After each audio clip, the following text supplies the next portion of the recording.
Please welcome the next President of the United States, Mr. Donald J.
This is amazing.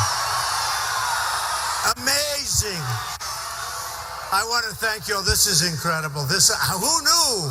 I knew it was going to be good. Who knew?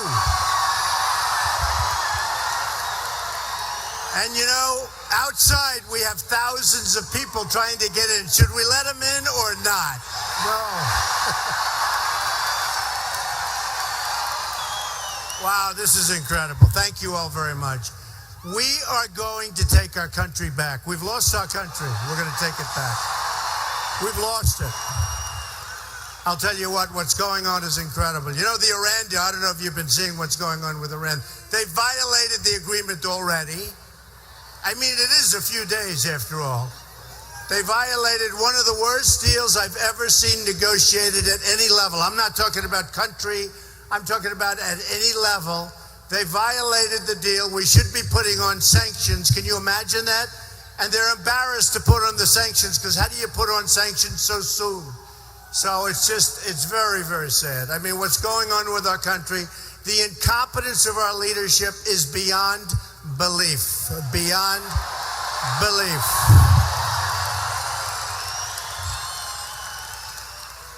So sad. But you know what?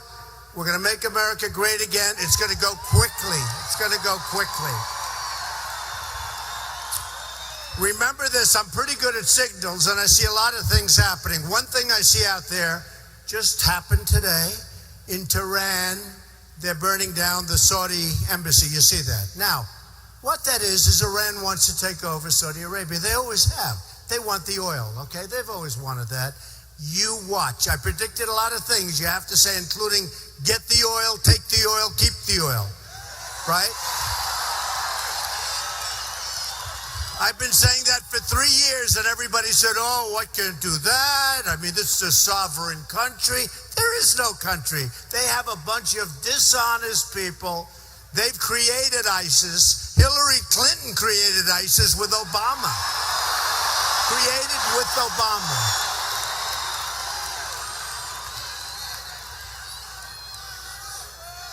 But I love predicting because, you know, ultimately you need somebody with vision. Now, I am the most militaristic person in this room other than maybe a couple of these guys.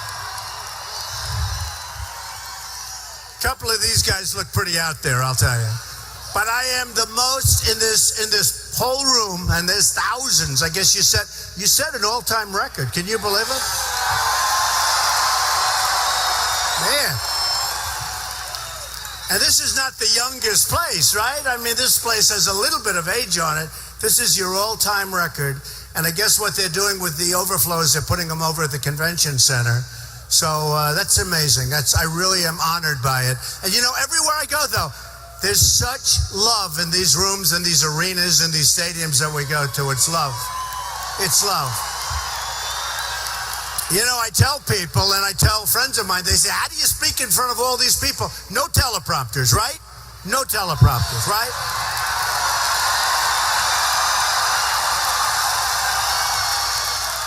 We've had enough of the teleprompter guy. We don't want any teleprompters.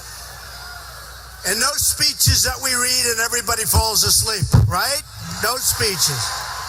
You need a good memory for this stuff. But you know, a friend of mine who's a very, very successful guy, he said before another speech I made with 25,000 people, and he said, Don, could you do me a favor? Could you send me a copy of your speech? I said, there is no such thing. Whatever it is, it is. It's common sense, it's business ability, whatever it is, it is. It's true. It's true. And he said, how do you do that? He has a little bit of a phobia for speaking. You know, he's rich, he's tough, he's a brutal guy. In fact, I'll probably use him, maybe not for China, because he's not quite tough enough, but I'll use him for one of the countries that's ripping us off. And believe me, there are plenty of them. But he said to me, how do you do that? How do you do it? And I thought for a second, I said, you know, it's funny. And we're all in the same group. You go to Mobile, Alabama, we had 35,000 people, right? Oh, look at that.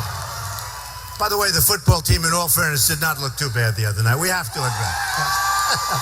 Right? But you go to Mobile, 35,000. Oklahoma, over 20,000. In Dallas, we filled up the Mavericks arena, totally packed, no matter where we go. And I said, there's love in these rooms. It's like love. It's like a love fest. People are so tired of incompetence. They're so tired of stupidity. They're so tired.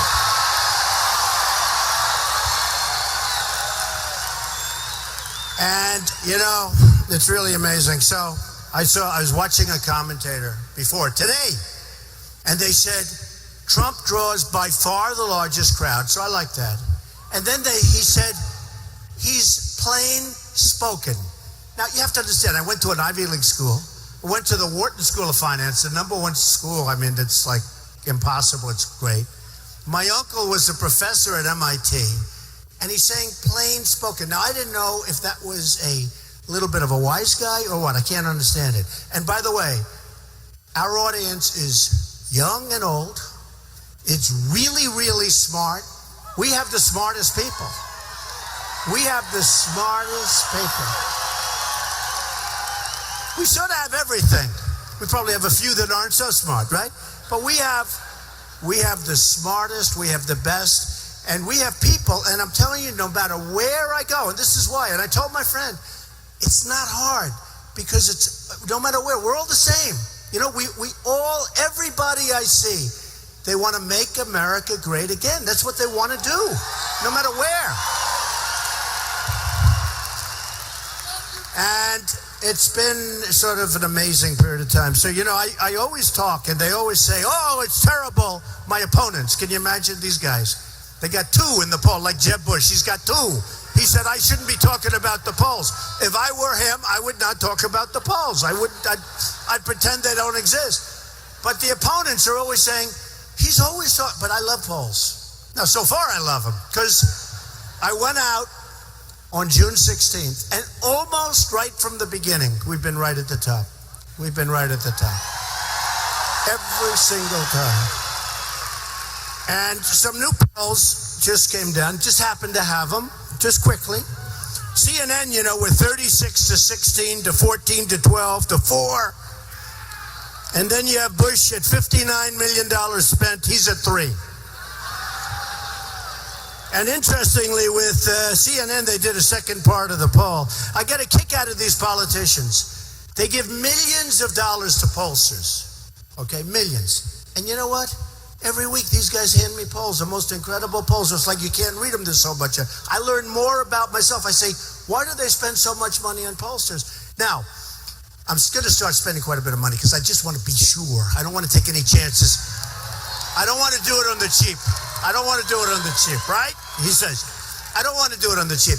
But until now, I've loved it because I've spent less money than anybody else and have the best result, right? Now, that's what should happen with our country. Think of that. Think of it. Think of it. In education, as an example, we're number 28 on the list worldwide. So we're the 28th. That means 27 countries, including some literally, I mean, countries you wouldn't even believe they're countries. They're better than us. And yet, in terms of money spent per pupil, there's nobody even close. We're number one. So we spend far more than anybody else, and yet we're number 28. By the way, we're getting rid of Common Core. I get elected Common Core. Common Core is gone, right?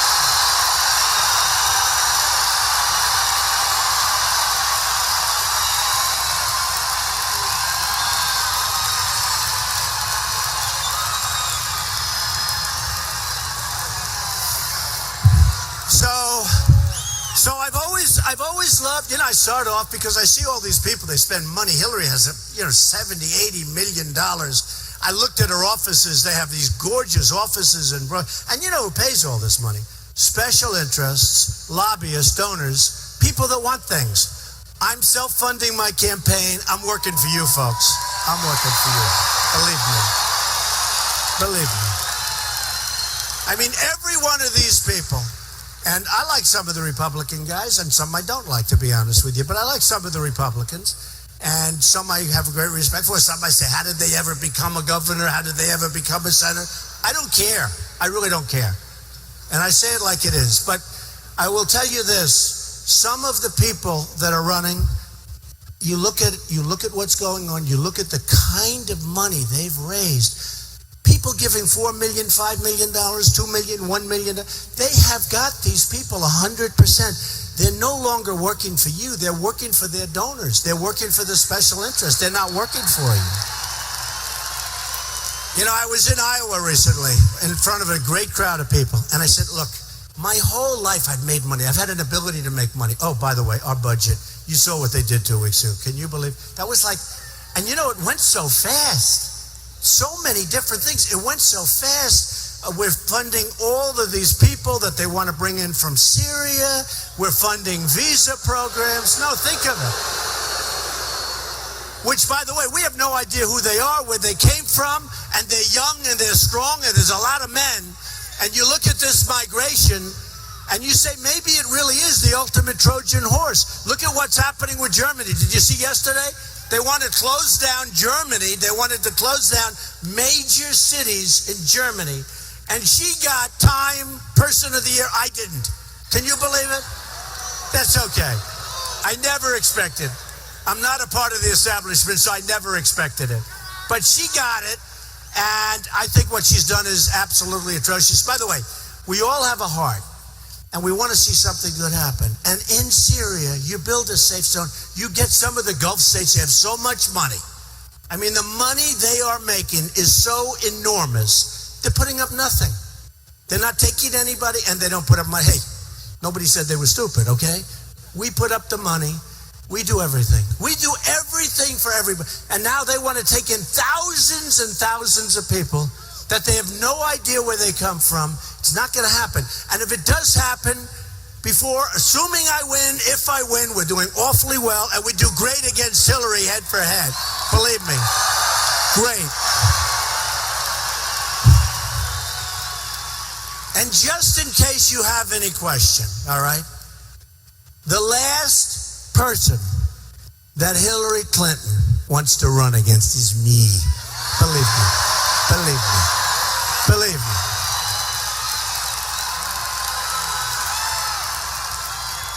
I saw Meet the Press. I was talking to Chuck Todd. And somebody said, hello, folks, I love you too.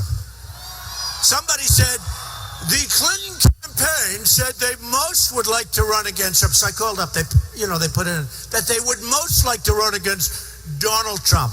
So I said, Chuck, let me explain something. When they say that, that means they don't want to run against me. You do understand that. In other words, if they say they want to run against you, you're the one they don't. Believe me, and you see it even for the last few days, they do not want to run against me. They do not. And I'm going to win. Don't forget, it's very important, there are some structural advantages. The Democrats have certain structural advantages in terms of getting elected. And, you look at the different states, and there are certain advantages that they have. You have to pick the right guy. I'm going to win. I'm going to win states that they never even thought about winning. We get crowds like this. We get crowds like this, and I'm telling you, I'm going to win. And I understand life. For instance, I said, Remember when Jeb and Rubio both came out? And sort of an interesting story. But again, it's a prediction. Hey, I wrote about Osama bin Laden in my book 2 years before the World Trade Center came down. I said, you better study him. You better watch him, because I didn't like the way he was talking. You got to take him out. They didn't take him out. He knocked down the World Trade Center. I talked about the oil. I talked about a lot of things. You want to get somebody that has a certain vision. I said, don't go into Iraq. Again, the most militaristic person. I'm going to build our military so strong, so powerful, we're never going to have to use it. We're never going to use it, probably. We're going to be so strong, so powerful, so sharp, we're never going to have to use it, hopefully. But I said, don't go in, and by the way, we're taking care of our vets who have been poorly taken care of. Poorly taken care of. But I said all the time, don't go into Iraq. And if you look at 2003, 2004, they actually had some people come in from the White House to talk to me, because I'm a real estate guy and I'm a businessman.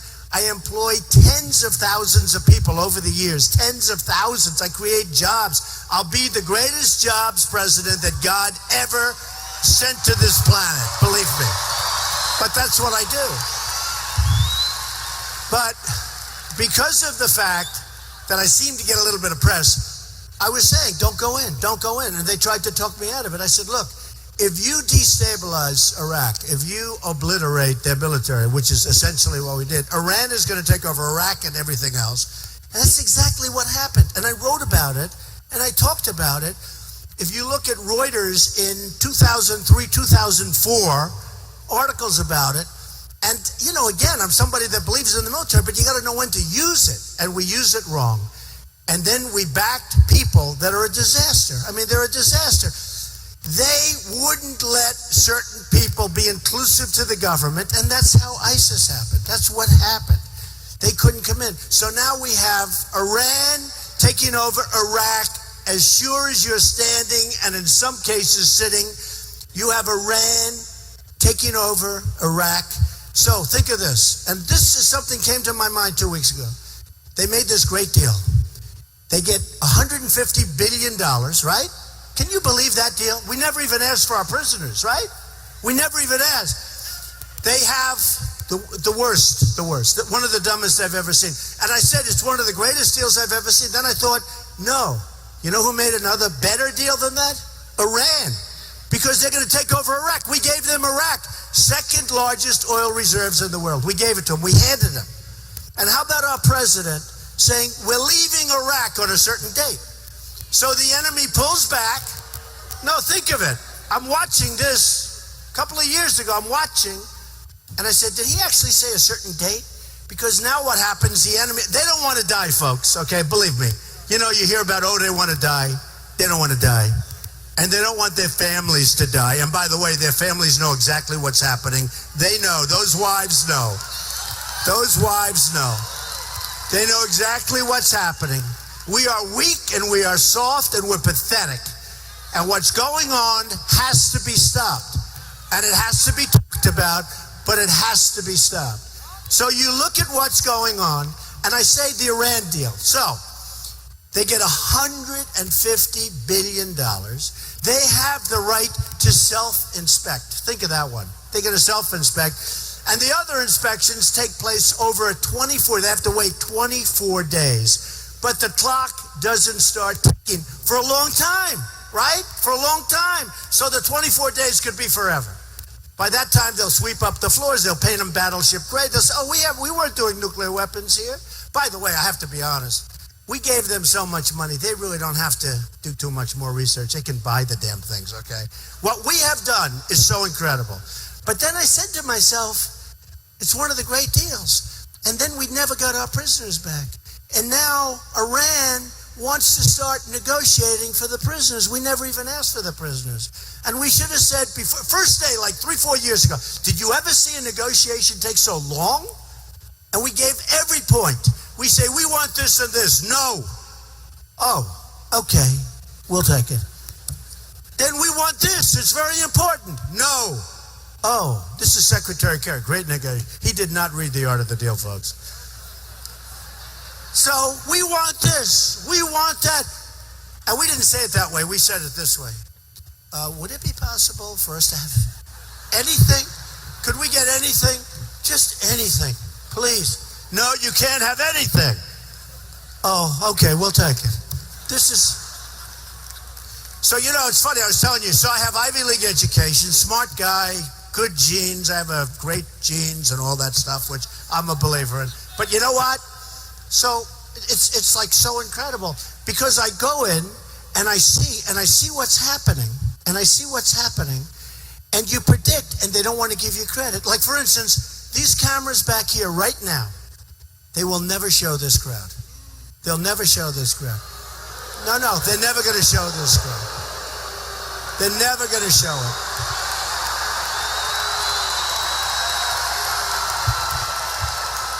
Turn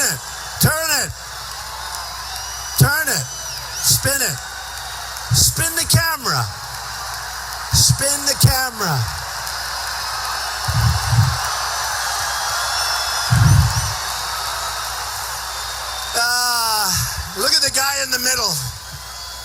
Look at the guy in the middle. Why aren't you turning that camera? Terrible. It's so terrible. Look at him. He doesn't turn the camera. It's a disgusting, I'll tell you, it's disgusting. The only time they turn the camera is if we have a heckler. I like hecklers because the only time these guys turn the cameras, and then you see how many people are here. I tell you, I go home all the time. And my wife, she watches on television. It's always live. And they do get good ratings for these speeches. But she watches on television. She always says, like she'll say, tonight I'll get home, like 1 o'clock in the morning. She'll say, darling, did you have many people there? I say, what? She'll say, they never take the camera off your face. They don't want to show the crowd. That's what it is. They don't want to show. They're really dishonest people. No, they are. No, look at the guy in the middle. Look at that guy. Turn the camera. Turn it.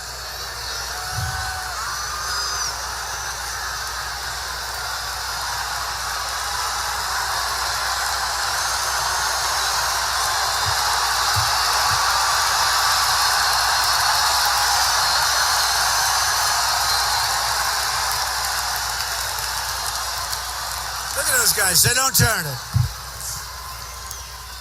But if one person's over in the corner, if one person's over there, those cameras, they make them into a pretzel. I thought they couldn't turn them. I thought mechanically they didn't turn. They turn. Put a guy over in the corner that's protesting, and you'll see those cameras, they'll be in 14 different positions. It's so damn unfair, the press.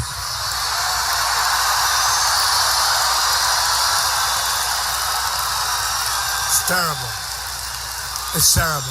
I mean, that guy right there, who do you shoot for? That guy right there has not moved that camera. It's disgusting. All right. Enough. He won't move it. He's instructed by his bosses, do not move the camera. They'll fire him, I guess. I don't know. It's really terrible. So a couple of things have happened. Yeah, we ought to fire him. I'd fire his ass right now if I could. True.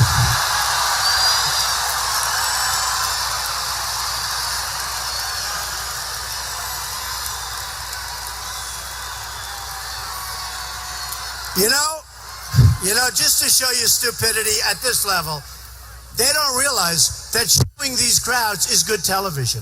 Okay, they don't really. I'm telling you, my wife said they never move from your face. Now, you know, I think I have an okay face.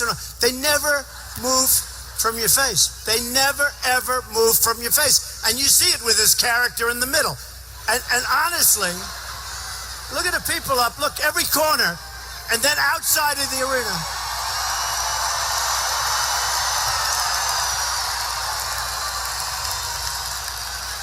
They're not turning the camera. Do we have a protester available? It would actually be good television, but they want to marginalize all of us, so it's really terrible. Honestly, it's really terrible. Well, that's okay. Now look, so CNN did a poll, and CNN's not necessarily in love with Trump. That I can tell you from their coverage. I've never seen roundtables. They'll have like 4 people. Every one of them's a Trump hater. I'll say, do you think I could have somebody that likes me? It's unbelievable. But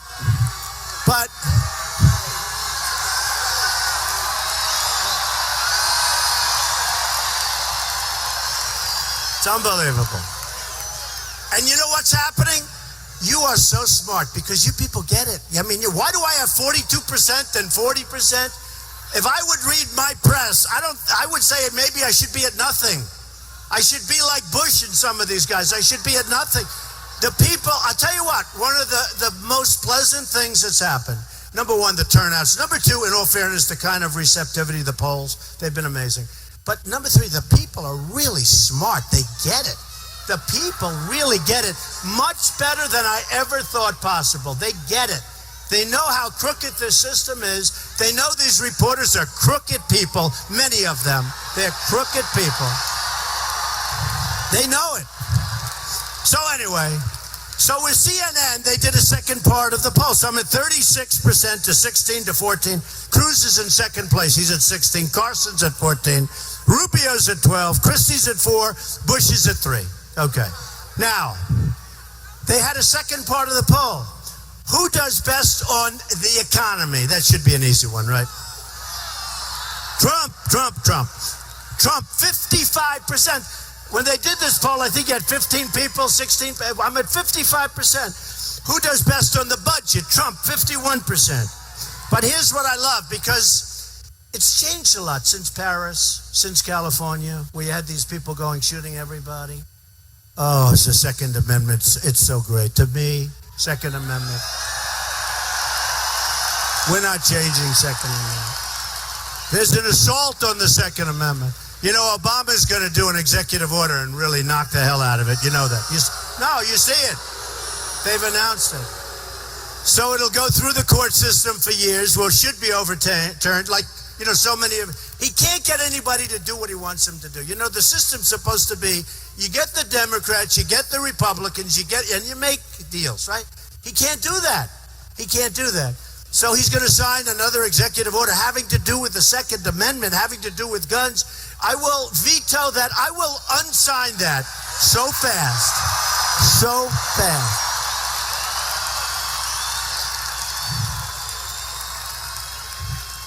On illegal immigration, which is a big thing and became so big, you know, when I signed up, we will build the wall. He wants to build the wall. We will. We will build the wall. We will build the wall. And this will be a real wall. This will not be one of these jobbers, you know, little wall. A little wall that costs like $2 billion, right? We'll build a real wall for a hell of a lot less money. We're going to build a wall. We're going to let people come into the country, but they're coming into the country legally. There's none of this crap that we've been going through. When I brought up illegal immigration on June 16th, when I announced, it was, did I take punishment? I mean, Rush Limbaugh said he received more incoming than any human being I've ever seen. And then he doubled up, because then I found out I was even more correct. And then you had the killing of Kate from San Francisco, this incredible person, and Jamil in Los Angeles, and you had another one in Los Angeles, a woman, 66-year-old veteran, was killed, sodomized, raped, and killed by an illegal immigrant. Wasn't supposed, and many, many more. This is 3 examples, and many, many, many more. Bad for the economy, bad for so many things. They got to come in legally. They got to come in. We can't let these people take over our country. It's no good. It's no good. It's no good. And what's happened is they know how, and by the way, do you notice when I said the wall, everyone said, oh, you can't build a wall. The hell you can, it's easy. And I always tell, so China, 2,000 years ago, China built a wall that's 13,000 miles long. This one's 2,000 miles long, and you really, really need 1,000 because you have a lot of natural barriers. So you need 1,000. So China can do something 2,000 years ago that's 13 times longer and bigger than what we want to do. But I'm going to make the Great Wall of China look not so good, because we're going to have a wall that's going to be a real wall. It's going to be a real wall. So illegal immigration, Trump wins with 48%. And ISIS, Trump wins again with almost 50%. Foreign policy, I win. I win all this stuff. And I actually said, I win so much with these polls. Why aren't we just having the election tomorrow? Let's get it over with, right? You know, it's crazy. Very importantly, with the debate, you know, these are the debate scores, and I wrote them down. And they do these online debates and the online scores. Hundreds and hundreds of thousands of people call in. Drudge is this incredible guy. 46% for Trump. Who won the debate? The last debate. Who won it? You know, I wouldn't mention Bush other than he's spending millions and millions of dollars on negative ads. No, listen to this. No, listen to this. And his ad is, you know, we killed him in the debate. He was down at 1%. He came in last. What happens? He gives me a question, makes a statement, and they said, oh, he was so brave. He made a statement. Oh, this is what we need. Low energy person, believe me. This is what we need. So he makes a statement, and I gave him the answer. I said, Jeff, I'm at 42%. You're at 2%. You started off next to me, and now you're down at the other end, and you're going to fall off the platform. Okay? It's true. It's true. And the problem is he does, you know, spending millions and millions, doesn't put my part of the answer in. He puts his statement, he cuts when I'm ready to give him hell. So I figure every once in a while I'll mention, although he's not going anywhere, so I don't want to waste too much time. Now, okay, so listen to this. So Drudge, 46%. Time Magazine, 49%. This is out of 15 people. In other words, I got 49% of the vote out of 15 people. Slate, 51%. U.S. News and World Report, 69%. Public Broadcasting System, PBS, 69% of the vote. Washington Times, 62. CBS, 59. Fox, 62. I won the debate. Now I go back and I say, oh, I think I did really well. Then I go back and I watch these commentators. And they say, well, Trump didn't have a particularly great night tonight. You know, I can't say I really did badly because I did pretty well, right? They say, they're very dishonest, it's too bad. But here's what we're going to do. We're going to change things around. Somebody has to speak up. Somebody has to say it like it is, right? We have to say it like it is. Now, so all the other debates are the same thing. Those were the debating numbers. Morning Consult in terms of the actual. 40% for Trump, 9% for second. ABC Washington Post. These people do me, believe me, they don't like me. ABC Washington Post. Trump, 38. Cruz, 15. Monmouth poll, very respected. Trump, 41-14. CNN, now this is Iowa. Look at this. CNN, Iowa. Trump, 33. Cruz, 20. Nobody ever hears that. You don't hear that. Everybody says, I'm a little behind. I don't think I'm behind in Iowa. I think I got a really good chance of winning Iowa. I love the people of Iowa. We're going to find out. We're going to find out. We're going to find out. So in the polls, we're doing fantastically well. And again, believe me, if I came in second, I wouldn't be talking about it. If I came in like 14th, I definitely wouldn't be talking about him. But when you come in first, you discuss it. Now, when we look at what's happening, we need the right people. We don't have the right people. From the president on down. He's putting in political hacks. He's putting in donors. He's putting in people that shouldn't be in position. He's putting in people with conflicts of interest. And Hillary, I mean, look at Hillary. Her husband was paid a fortune for speeches paid by people that were doing business with the State Department and paid millions of dollars. There was a big editorial today. Now think of it. Think of it. Folks, that's our system. And nobody, look, I was a part of the system until 6 months ago. You know, I used to be, I shouldn't say this, but part of the establishment. Nobody knows the system better than I do. It's no good. We got to straighten out the country. We owe $19 trillion. We got to put the right people in place. We got to put the right people in place. We don't have it. Now, when Hillary Clinton runs, and she should be in jail, by the way, for what she did, just so you understand. No, she should be. She should be. You know, it's really sad. It's a corrupt system. Everybody knows she should be in jail. What she did with the emails is a disgrace. People that did 5% of what she did, their lives have been destroyed. Their lives have been ruined. Their lives have been ruined. You look at General Petraeus. Nice guy. Had some bad moments, right? Nice guy. What happened? They destroyed him.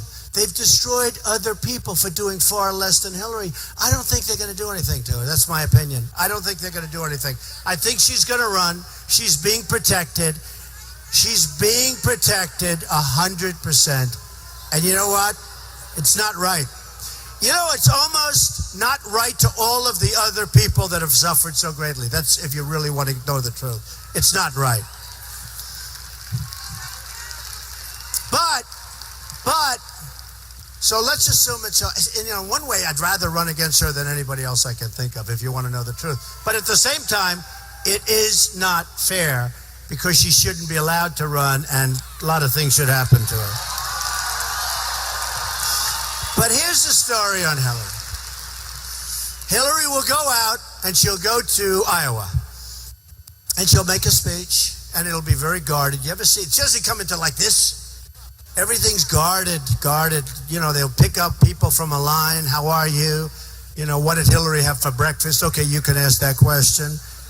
And it's really, okay. But you ever notice she'll do one thing, it'll be very short, then back into the plane, and she goes back, and you don't see her anymore for like another week. And I say this, and I know it. We need somebody very smart. We need somebody very strong. Not just strong, you got to be smart. Because we're being outsmarted and outfoxed by the entire world right now. The entire world. They are outsmarting us. And when I told you about Ivy League, I said, the problem with what I do, I use certain words because there are no better. When I say our leaders are stupid, there's no better word. I mean, I can come up with other words, really. They're stupid. Or worse than that, I guess. You know, a lot of people think there's something else going on because it's almost like there has to be something else going on. I don't believe there is. I just don't think they're competent. But some of these decisions that are made, for instance, the deal with Iran, there has to be something else going on. Who would make that deal? The people from the negotiators from Iran would leave the room, go back to Tehran. They go back and they start celebrating on the streets. The deal hasn't been done yet. Calling the United States imbeciles, calling us the worst thing, burning our flags. Then they come back and they negotiate like nothing happened. And we never leave. For instance, and I was going to tell you, 3 or 4 years ago, whenever the hell this crazy deal started, we have these 4 people. They're great people. One's in jail because he's a minister, he's a pastor. I met his wife. She's lovely. She can't understand why is he not coming out. He didn't do anything wrong. So you have 4 people. They're prisoners, right? They're hostages, really. They're hostages. And I said, by the way, they will be out before I take office. I will tell you that much right now. They will be out. But 3 or 4 years ago, whenever the hell they started, they should have said, we want our prisoners. First thing, before we start talking, we want our prisoners. They have sanctions against them. And by the way, they were having an impact after years. We want our prisoners back. You don't need them. Your people don't even know you have them. You don't need them. We do. It'll make for a better deal. It'll be a good thing for everybody. Friendly. Let them go. They say no. They're going to say no. They're going to say, bye-bye. You leave the room. You say, we are not making any deals. You go outside. You double and triple up your sanctions. They call you within 48 hours and they say, guess what? You have your prisoners back. That's all there is. That's all there is. I would never, ever have given them their $150 billion back. I would never have done it. And I would have told them up front. I would have said, we're not giving $150 billion. $150 billion! We're not giving you $150 billion back. And you know what? By the way, I would have done the prisoner thing first. Let's get those guys out of there. I wouldn't have done them at the same time. Okay, it's called Negotiation 101, which these guys don't even have a clue about. So they didn't do that. And when asked about it, Kerry and Barack Obama said we didn't want to bring up the subject of the prisoners because we didn't want to complicate the negotiations. You all saw that. Can you believe it? Didn't want to complicate. What's the big deal? We need our prisoners back. You got to give them back. I can't believe they didn't walk from that negotiation a couple of times. They would have been able to make a deal. That would have been better. And I'm all for making a deal. It's got to be a good deal, though, not a bad deal. Not a horrendous deal. So we didn't get anything. So we're going to make changes. And the reason this place is packed, and the reason you have overflows all over the place outside, and the reason a lot of people are going home unhappy today because they couldn't get into either one, the reason is because people want, not that phony Obama change. Remember, we want change. Oh, we got change. People want strength. They want competence. And I'll tell you what.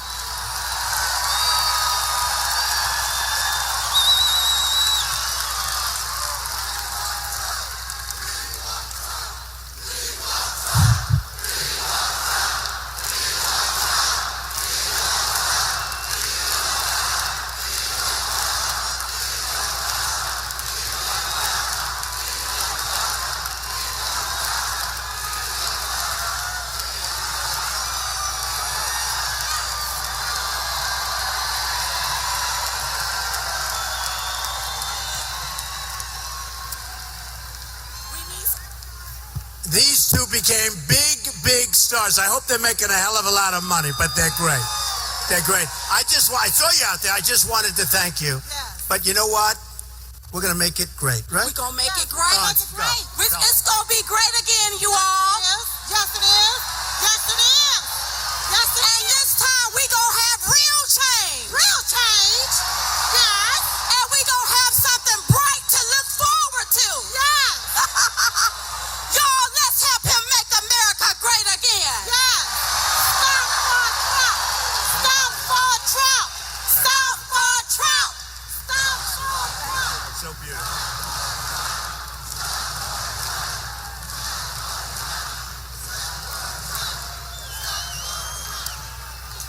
Diamond and Silk, you know, they were, a friend of mine said, about a year ago, said, you have to see these two women on the internet. They were unbelievable, and they had millions of hits. And I was in North Carolina. I said, do me a favor, they have to come. And they came up, and they were great. And they've been so amazing and so loyal.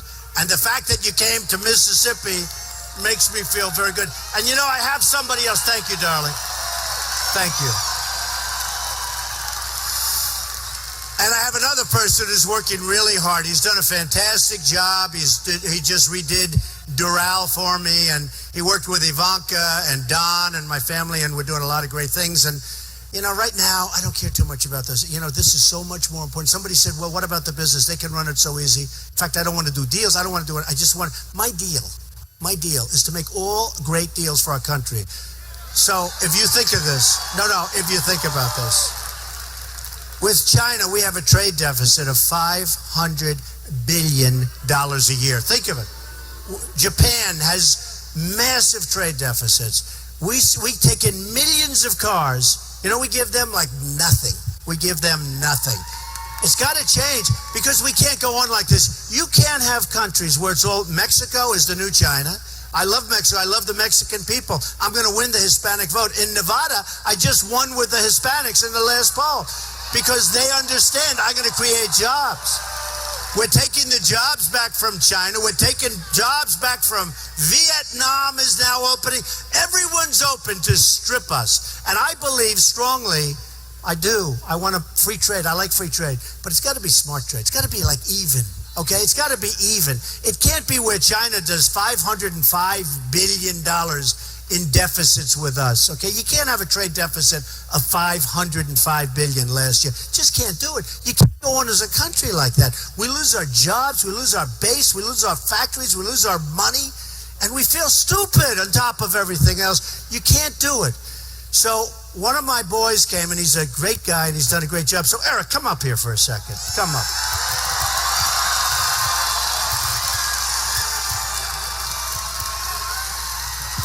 My 6'6" boy. Just say something. Well, I love this man more than you can possibly imagine, and as a family, we are so proud of him.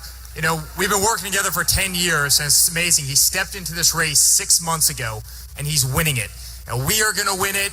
We are going to win this presidency, and we are going to turn this whole crazy thing around. And we are proud of him.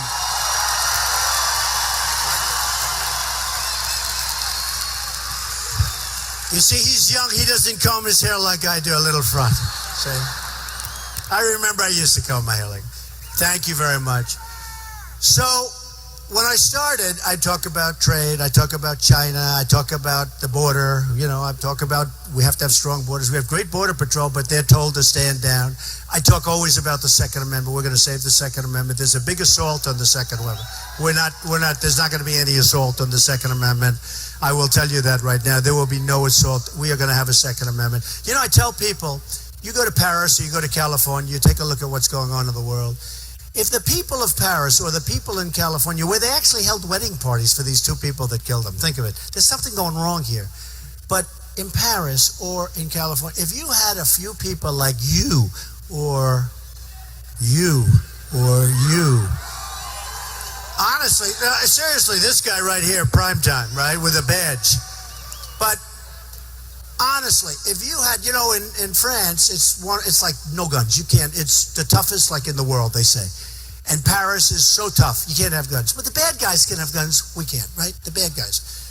If they had 4 or 5 people that I just pointed out, and they had a gun taped into their ankle or put on their belt, where we could do a little shooting in reverse, it wouldn't have been that way. It wouldn't have been that way. It wouldn't have been that way. And,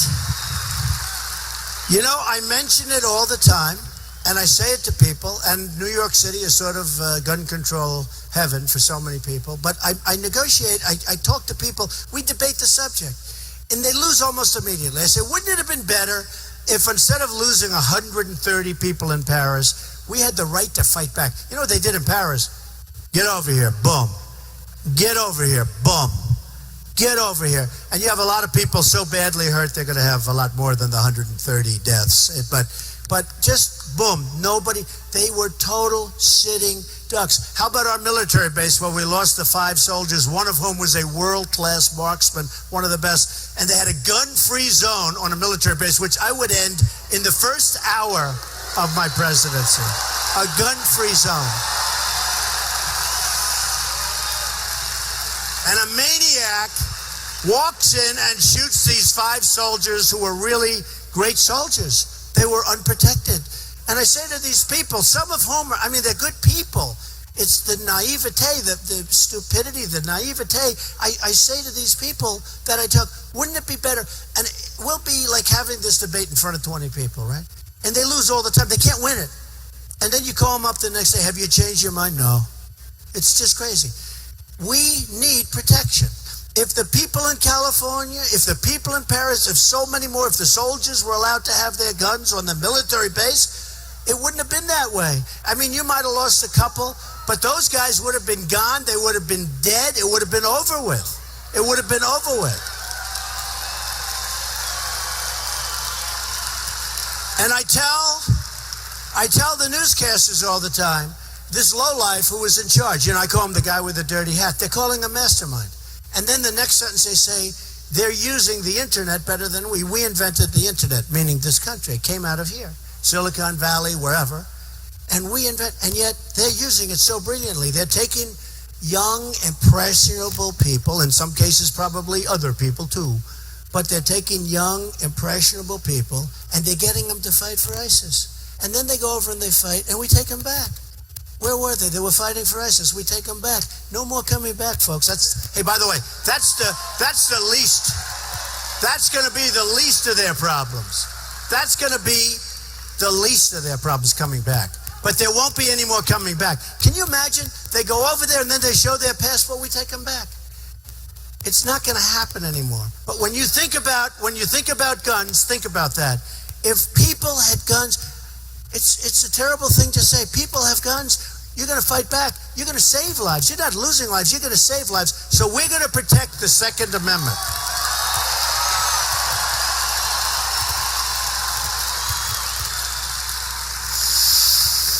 Now, a few more things. So when we all started, I said, boy, that's so dishonorable. That's so sad. Because Rubio came in, nice guy, sweats a lot, but he's a nice guy. I never saw a guy sweat. But he's a nice guy. And he supposedly was mentored by Jeb Bush. So everyone said he'll never run. But they're politicians. There's no loyalty with politicians. All talk, no action. Honestly, do I know these people well. And I said, you remember? I said they hate each other. And I hated to see what they said because Jeb said, he came in, and he shouldn't have. And he came in, and Jeb Bush said, they said, what do you think of him? He's my dear, dear friend. I think he's a wonderful man. I said, he's lying. Then Rubio, what do you think of Jeb? He's my dear friend. And I said, he's lying. Now they're going at it, and I feel so good. Okay? No, I love it. I love that kind of stuff. It's like Peyton Place. This whole thing is like Peyton Place. But when I started, it was all about the things we discussed. And it's about, keeping Ford in Michigan and keeping Nabisco in Chicago and those stories where Ford's building a $2.5 billion plant. They're taking our jobs. They're going to make cars, trucks, and parts. They're going to take those things and they're going to sell them right into our country. Probably have illegals drive them in, because what the hell they cost, whatever. The illegals will drive them right in from Mexico. And I said, that's not going to happen.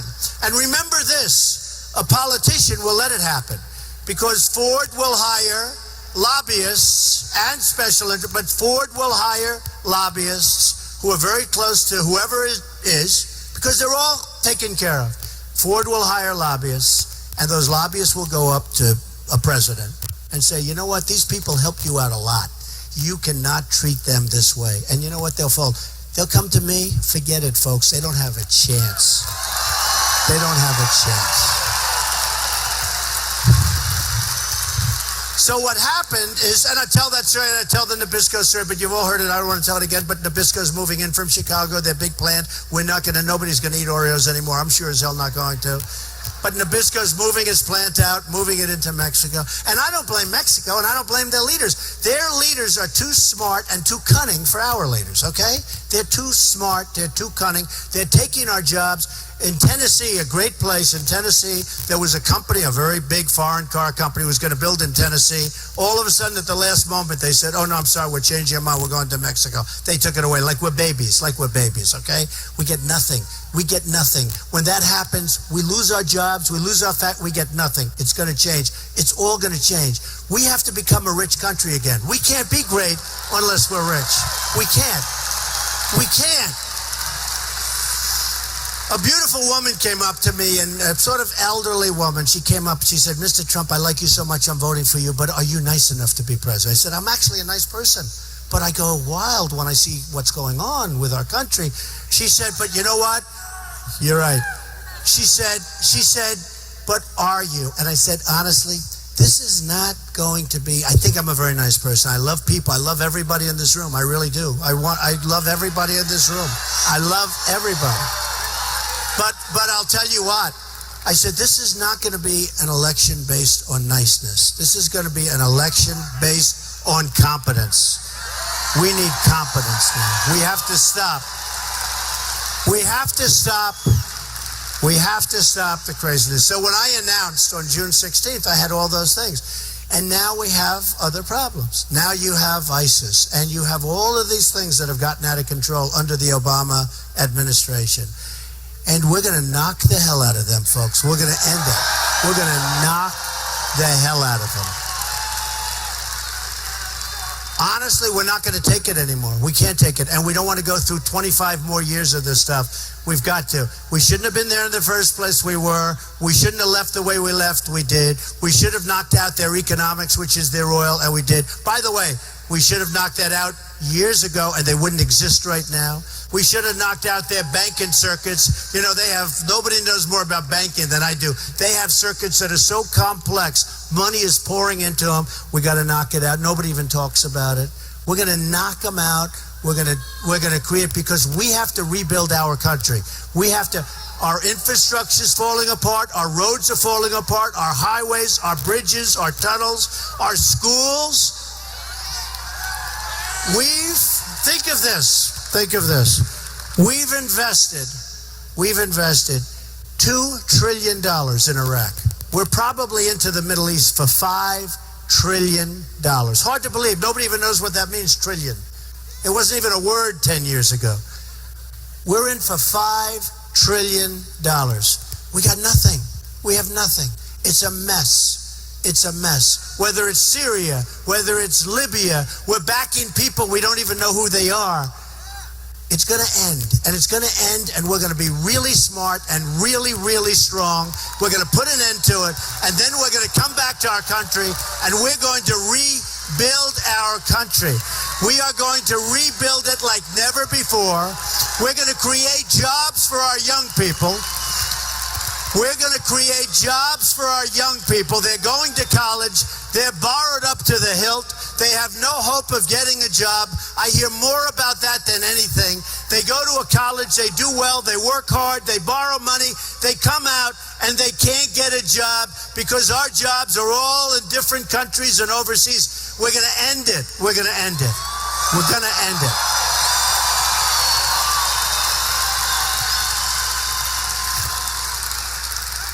We are going to change our tone. We're going to be respected by the world. We're going to be listened to. We're going to be listened to. We're not listened to. We give billions and billions and billions of dollars away to countries. We protect other countries, and they do nothing for us. They don't even like us. You know that if we had a war, Japan doesn't have to help. If somebody attacks Japan, we have to immediately go for it. That's what the agreement says. So if Japan is attacked, we have to protect them. If we're attacked, they don't have to bother. What kind of deals are these? South Korea, I order thousands and thousands of television sets a year. They all come out of South Korea, except for Sony, and Sony lost its way in all fair. But they all do. Samsung, LG, they're all out of South Korea. They are a behemoth economically. So what happens? We protect them. We spend billions and billions. We got the maniac next door, who, by the way, does have nuclear weapons. Probably can't fly yet, but, eventually they'll be able to. But he does have, and nobody brings it up. That's like a subject they don't want to talk about. Some things you have to talk about. But we protect South Korea. We get nothing.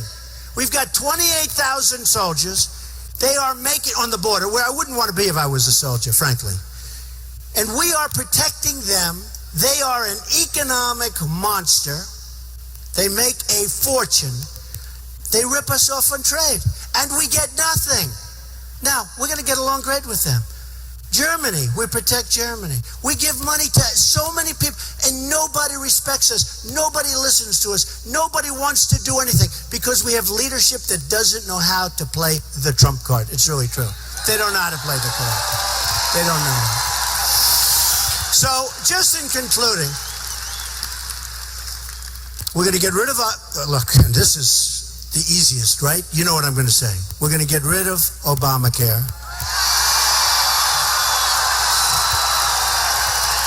We're going to repeal it and replace it.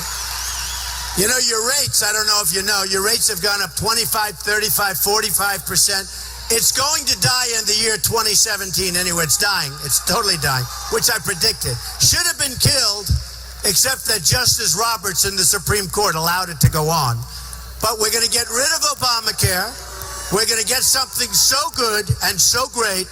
We're going to straighten out our borders. We're going to straighten out our military. We're going to take care of our vets. We are going to make our country better than ever before. We're bringing back our jobs. We're going to make something really special. And I want you to remember this night. I want you to remember this night. You've got to get out and vote. when it comes to your time, you're not too late down in the circle. You've got to get out. And I say it to the people in Iowa. I say it to New Hampshire. I say it to South Carolina. I say it to Nevada. You got to get out and vote. We can't take a chance. I say this all the time.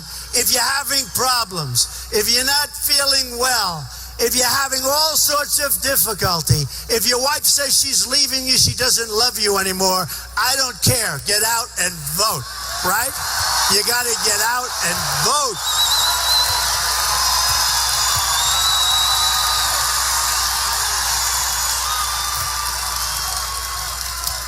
So, folks, I love you. This has been an amazing evening. This crowd is beyond. And I just want to tell you, we're going to work together. We are going to make our country truly, truly, truly great again, greater than ever before. Thank you very much. Thank you. Thank you very much.